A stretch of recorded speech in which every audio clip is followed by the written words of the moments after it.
Bem-vindos ao nosso módulo Espiritualidade em João. O nosso texto de hoje é João, capítulo 1, do verso 19 ao 51. O texto começa da seguinte forma: Este é o testemunho de João, quando os judeus lhe enviaram de Jerusalém sacerdotes e levitas para lhe perguntarem: Quem és tu?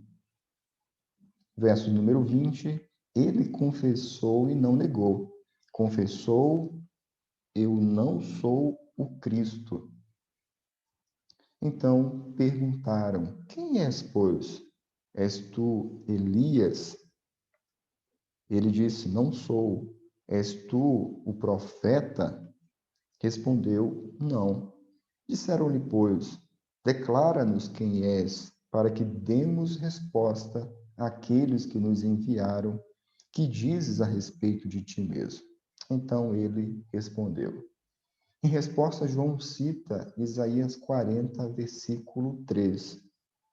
Observe o texto dizendo o seguinte: Eu sou a voz do que clama no deserto, endireitai o caminho, como disse o profeta Isaías.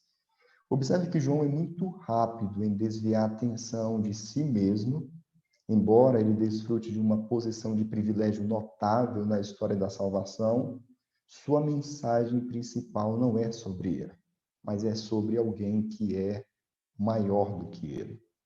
Isso fica muito claro a partir dos versos 24 aos versos de número 28. Observe como ele introduz agora o verso 24. Os que haviam sido enviados eram de entre os fariseus. Não está muito claro se esta é uma segunda entrevista ou se é uma continuação da primeira. Mas o que fica claro no verso número 25 é quanto o questionamento que é levantado. Verso número 25, e perguntaram-lhe, então por que batizas, se não és o Cristo, nem Elias, nem o profeta? Observe que havia uma expectativa messiânica com respeito às práticas que João estava realizando. João, através do seu ministério, havia se destacado e os líderes, os sacerdotes, os levitas, enviam uma comissão de judeus para verificar se de fato aquele que estava realizando o ato do batismo e outras obras, se de fato aquele era o Cristo.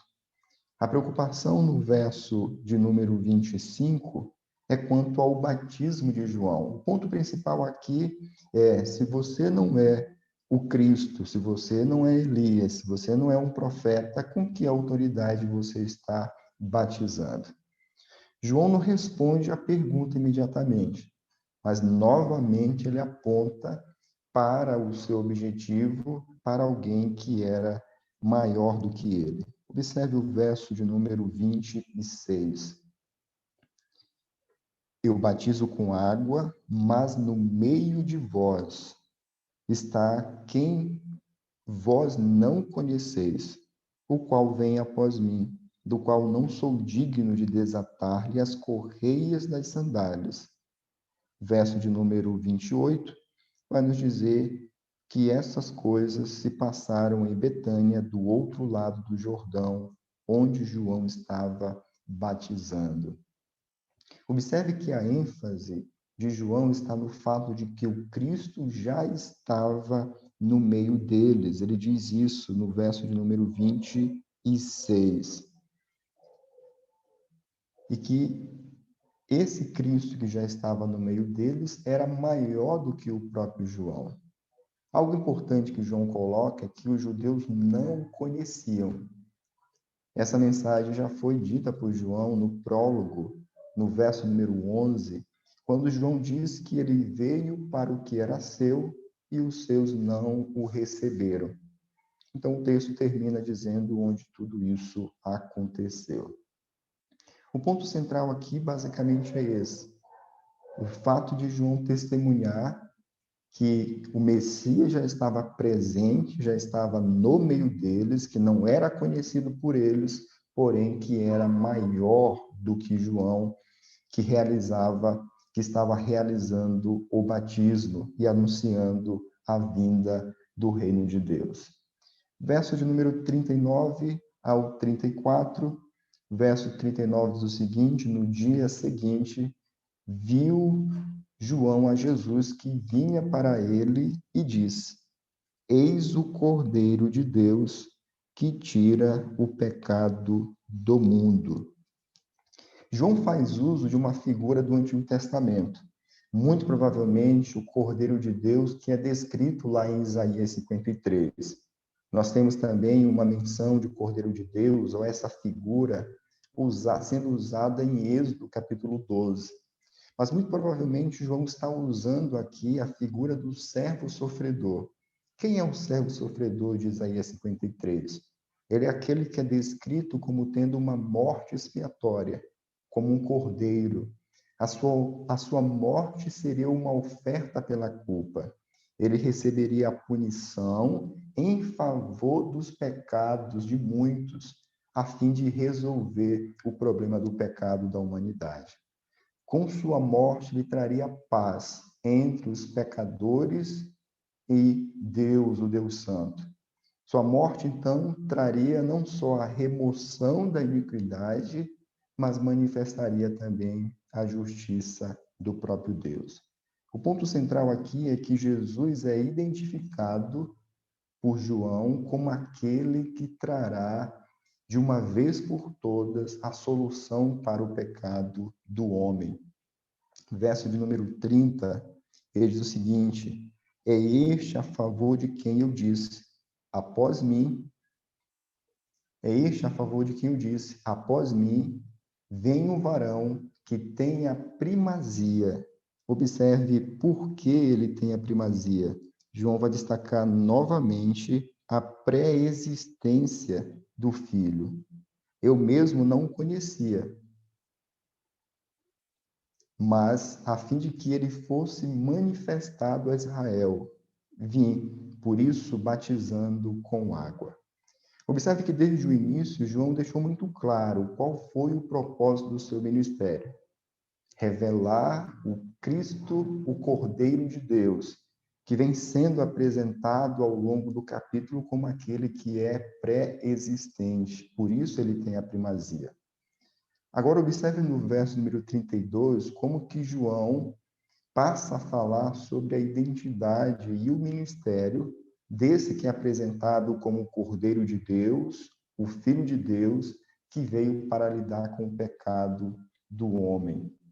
João apresenta agora a descida do Espírito Santo como um sinal que acompanharia a manifestação do Filho de Deus. Verso 32 deixa isso muito claro.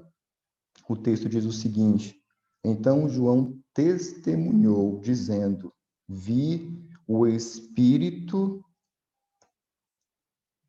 descer do céu como pomba e pousar sobre ele. No livro de Juízes e nos livros também de Samuel, há várias descrições do Espírito de Deus descendo sobre os juízes e também sobre os reis de Israel.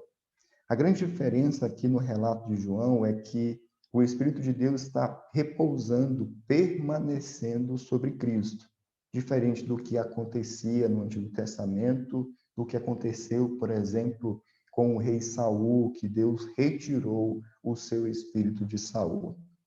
Em Isaías 42, vemos que o servo de Deus também terá e receberá também esse espírito. Ou seja, o servo sofredor que é descrito no livro de Isaías também receberia do alto o Espírito.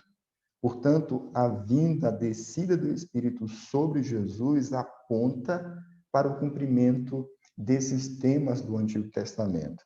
Qual é o ponto central aqui? O que é que João está destacando quando ele testemunha acerca da descida do Espírito Santo sobre Jesus?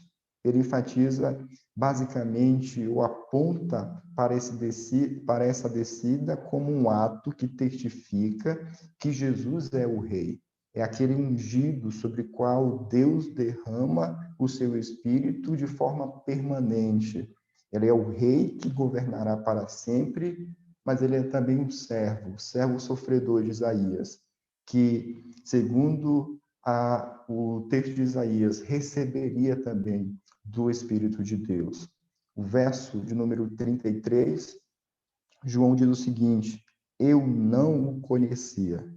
Aquele, porém, que me enviou a batizar com água, me disse: aquele sobre quem vires descer e pousar o Espírito, esse é o que batiza com o Espírito Santo.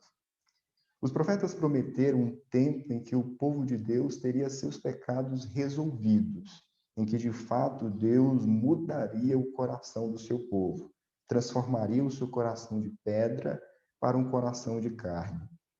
E o momento em que isso aconteceria seria por meio da descida do Espírito Santo. Jeremias, Ezequiel, são textos que falam sobre essa descida e a vinda do Espírito Santo tornaria essa nova identidade, ou a criação de um novo povo. Então, esse é o ponto que João está destacando, que por meio do Filho, o Espírito Santo, as promessas do Antigo Testamento, quanto esse novo nascimento, quanto a criação desse novo povo, agora está se cumprindo por meio da pessoa do Senhor. Verso de número 34, ele diz o seguinte: pois eu de fato vi e tenho testificado que ele é o Filho de Deus.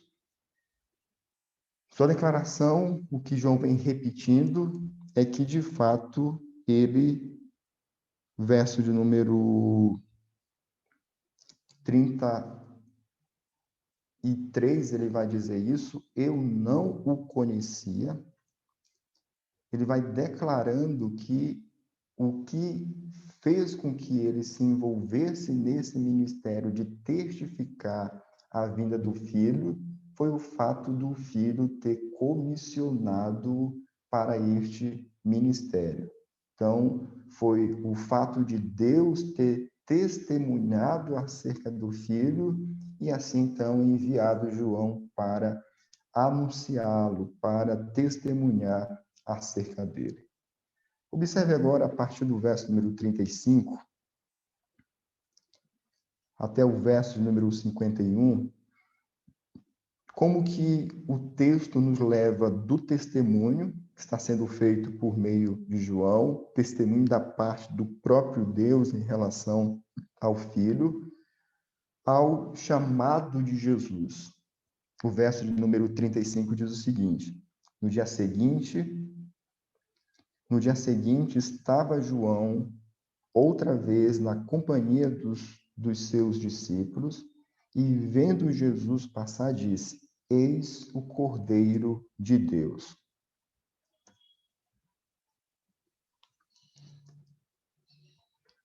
Uma segunda vez, João anuncia Jesus apontando para o seu ministério sacrificial.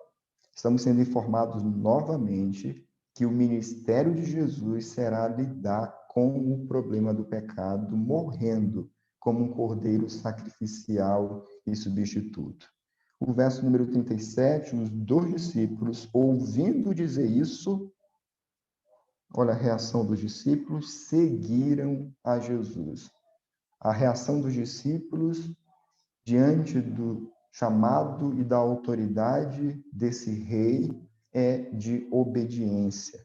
Verso de número 38 diz o seguinte: e Jesus, voltando-se e vendo que o seguiam, disse-lhes: que buscais? Disseram-lhe: Rabi, que quer dizer mestre, onde assistes? Respondeu-lhes Jesus: vinde e vede. Foram, pois, e viram onde Jesus estava morando, e ficaram com ele aquele dia, sendo mais ou menos a hora 10ª. Era André, o irmão de Simão, Pedro, um dos dois que tinha ouvido o testemunho de João e seguido a Jesus. André ouve o testemunho de João, segue a Jesus e agora o objetivo, a reação de André é compartilhar a sua descoberta com outros. O verso de número 41 diz o seguinte: e Jesus, primeiro, verso número 40, era André, o seu irmão de Simão Pedro, um dos dois que tinha ouvido o testemunho de João e seguido. Observe agora a reação ou ação de André em resposta ao seu chamamento. Primeiro, o seu próprio irmão, Simão, a quem disse: achamos o Messias, que quer dizer o Cristo. O termo Messias é uma transliteração de uma palavra hebraica ou aramaica que pode ser usada ou substituída para significar que tem um sentido básico de ungido. Então, no Antigo Testamento, esse termo, quando é utilizado, ele é geralmente empregado a um rei, que é o rei de Israel, ou a um sacerdote, principalmente o sumo sacerdote. Então, o ungido é aquele que veio para governar e que foi escolhido por Deus para isso, e o ungido, que era um símbolo da aceitação ou da escolha divina, ou um sumo sacerdote que havia sido separado para esse ministério.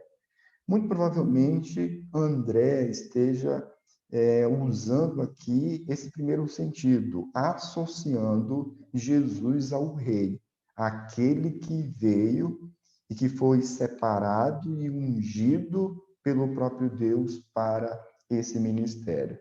Então, André leva diante disso, dessa convicção, leva ao seu irmão, Simão Pedro, e no verso de número 42, o texto vai dizer: e o levou a Jesus, quando Jesus, olhando Jesus para ele, diz: tu és Simão, o filho de João, tu és Simão, o filho de João, tu serás chamado Cefas, que quer dizer Pedro. Observe como Jesus aqui muda o nome de Pedro.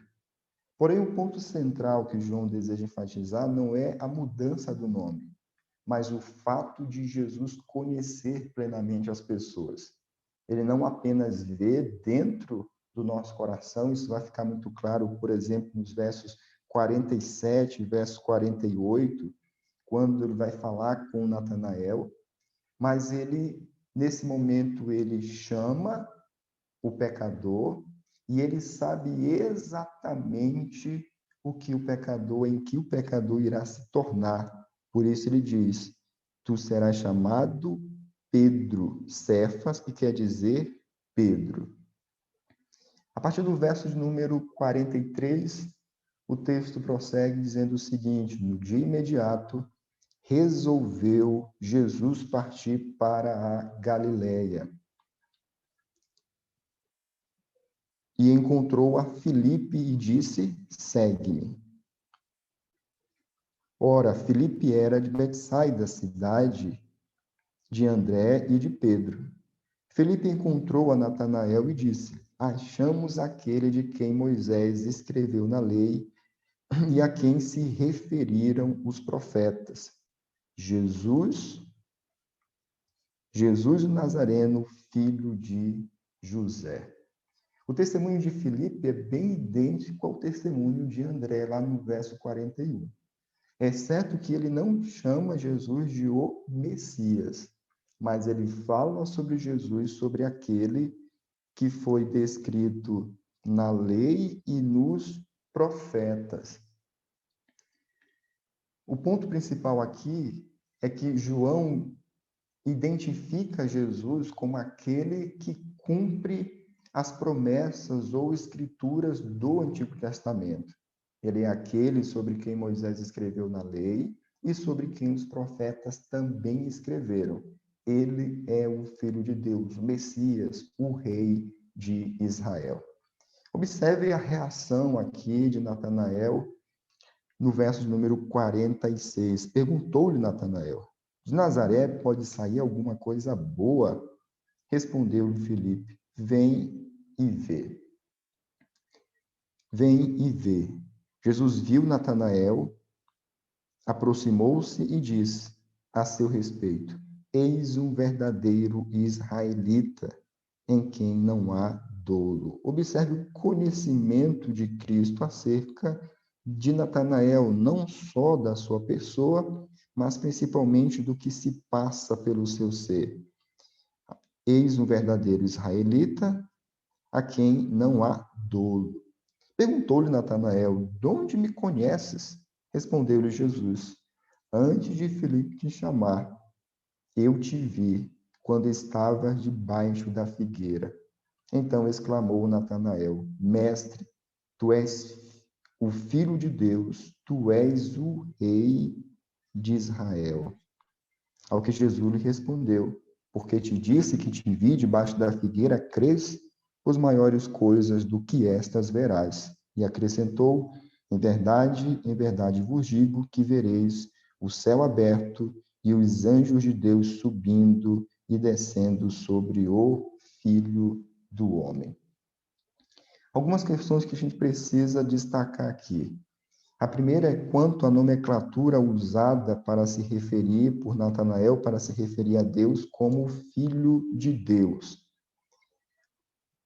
Certamente, no quarto evangelho, Jesus ele é apresentado com essa nomenclatura, mas no Antigo Testamento, o Filho de Deus é uma nomenclatura ou um termo utilizado para Israel como nação. Quando João faz uso dessa nomenclatura, ou Natanael faz uso dessa nomenclatura, ele está entendendo que esse Jesus é, de fato, o substituto de Israel do Antigo Testamento. Ou melhor, que ele é o verdadeiro Israel. O texto nos apresenta Jesus como aquele que é o rei de Israel. Então, Natanael entende que esse Jesus é o Filho de Deus, que ele é o verdadeiro Israel, o substituto do Israel antigo, e que, portanto, ele é o rei de Israel. Então, essa figura ou esse título é usado para se referir à pessoa do Messias. Então, muito provavelmente, a expectativa de Natanael ao reconhecer Jesus como o rei de Israel era uma expectativa que muitos tinham nesse momento, principalmente no momento inicial, antes da morte e crucificação de Cristo, que Jesus seria aquele Messias político. Então, quando Natanael chama Jesus de o rei de Israel, muito provavelmente ele não tem ainda o conceito completo do que significa ser o rei de Israel ou o filho de Deus. Isso vai sendo desenvolvido por João, nos mostrando que várias outras áreas estão ligadas a esse conceito que os discípulos até então conseguiram entender, mas de forma muito resumida. Jesus é o Filho do Homem, o verso de número 51 vai dizer, ele se intitula, ele é aquele que foi reconhecido pelos próprios discípulos agora como o rei de Israel, como o rei ou o filho de Israel, o filho de Deus, aquele que iria substituir o próprio Israel antigo, ele é o verdadeiro Israel. Agora ele diz que ele é o filho do homem. Esse é um conceito que vem do Antigo Testamento, onde o Daniel vai usar essa expressão para se referir àquele que viria e que seria o que governaria sobre o povo de Deus. Então, Jesus traz e aplica esse termo dizendo que ele é o cumprimento da promessa. É dessa forma que Deus traz ao mundo a glória do Filho do Homem, que era prevista pelo Antigo Testamento, e isso acontece agora, inicialmente, no Evangelho, por meio do ministério de Cristo, mas isso vai encontrar o seu clímax por meio da morte e ressurreição de Cristo. Então, este é o nosso o nosso primeiro encontro. Na quinta-feira teremos mais uma aula. O nosso objetivo hoje aqui, então, foi apresentar, fazer a exegese, a explicação do texto de forma breve. E na quinta-feira nós teremos o encontro e aí, então, faremos a divisão do texto bíblico, identificaremos os princípios, a ideia central e as aplicações do texto. Então, você que está cursando o módulo Espiritualidade em João, a atividade para quinta-feira é a seguinte: você vai precisar refletir no texto, acompanhando a explicação e identificar quais são as estruturas, onde começa e onde termina cada estrutura. Você vai, depois de você identificar as estruturas, saber ou elaborar um título para cada estrutura. Qual é o objetivo de cada estrutura? E depois também você precisará elaborar alguns princípios com base no texto para que juntos possamos pensar em algumas aplicações na quinta-feira. Que Deus abençoe a vida de todos.